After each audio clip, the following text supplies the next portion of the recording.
Salut les amis, c'est Jenny et aujourd'hui on se retrouve avec une vidéo sur 5 choses de The Last of Us qui font penser à The Walking Dead ou Fear the Walking Dead. Alors The Last of Us c'est un jeu vidéo sur les infectés, en gros c'est des zombies, mais malgré ça il y a beaucoup de points communs dans ce jeu là qui font penser à Walking Dead et Fear the Walking Dead, alors c'est parti.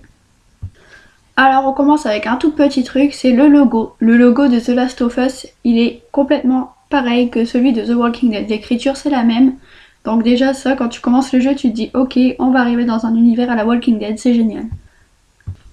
Deuxième chose, au commencement du jeu, on incarne Sarah, la fille du héros du jeu vidéo, on va dire.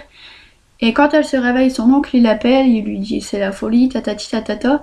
Et elle va regarder par la fenêtre et on voit la ville qui explose. Ça fait penser à Fear the Walking Dead déjà quand dans la saison 2, il y a Alicia, Madison et Travis qui regardent par la mer et qui voient leur ville exploser.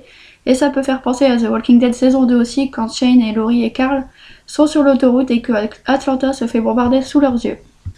Troisième point, après l'intro avec Sarah qui voit la ville exploser et tout, on arrive 20 ans plus tard où Joel il est dans une ville qui est contrôlée par le gouvernement, des soldats, comme dans Fear the Walking Dead, lorsque dans la saison 1, ils sont sous protection par l'armée dans leur ville et qu'ils ne peuvent pas bouger. Pour éviter de se faire mordre ou griffer, peu importe.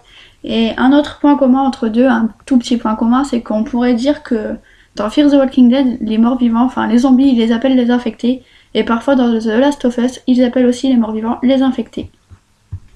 Quatrièmement, dans le jeu, quand on incarne Joel, on a souvent l'occasion de ramasser une batte de baseball par terre et d'exploser le crâne de soit des soldats, soit des infectés, ce qui fait pas mal penser à notre méchant préféré Negan. Et pour le dernier point, on va parler de Ellie. Ellie, c'est le deuxième personnage principal du jeu vidéo. Et quand on commence, on apprend vite que Ellie s'est fait mordre au bras et qu'après 3 semaines, elle n'a toujours aucun des effets du virus. Elle se transforme pas, elle devient pas complètement folle. Alors que d'habitude, les gens, il leur faut 2 jours pour se transformer. Elle dit même à Joel que son sang pourrait être un futur vaccin contre le virus. Ce qui fait plutôt penser à la théorie où Rick serait peut-être immunisé contre le virus des rôdeurs. Et que lui aussi, son sang pourrait être un futur vaccin contre le virus. Enfin voilà, cette vidéo est terminée. Je referai des vidéos sur The Last of Us et The Walking Dead plus tard vu que j'ai pas encore fini le jeu.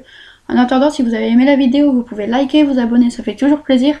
Et aussi me donner votre avis dans les commentaires, ça serait génial, j'adore lire vos commentaires. Enfin bref, moi je vous retrouve très bientôt, à bientôt.